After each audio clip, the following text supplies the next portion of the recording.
Good afternoon or magandang hapon. On this video, let's learn pare, mare, and utol. Let's start. The equivalent word of the Tagalog word pare in English is buddy. And of course, it is often used by males to address their close male friends.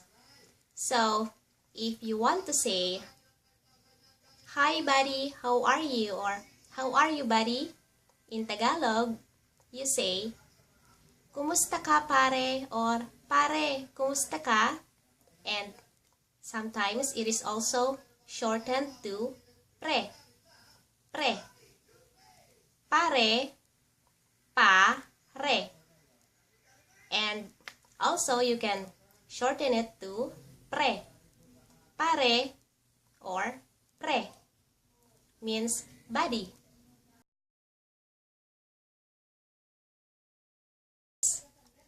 And if the males have the word pare, which means buddy, the ladies have the word mare. Mare. Ma, re. Mare.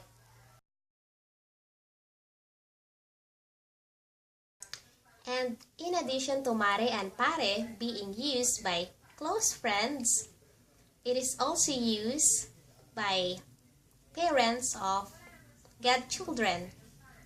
So, for example, for better explanation, for example, my parents and my godparents, my godfather, my ninong or my godmother, my ninang, and my parents, they call each other mare and pare.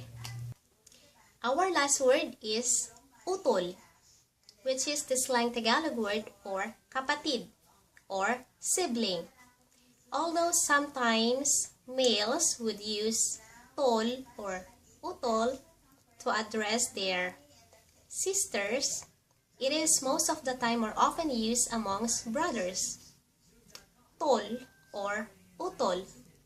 And not only by blood, you can also hear this amongst close male friends. So, if you want to say, "Hey brother, how are you?" in Tagalog, when using the word tol or utol, you can say, "Hey" or "Uy, tol, kumusta na?" or "Kumusta na tol?" "Kumusta na utol?" And usually, it is shortened to tol. Tol or utol. And that means brother.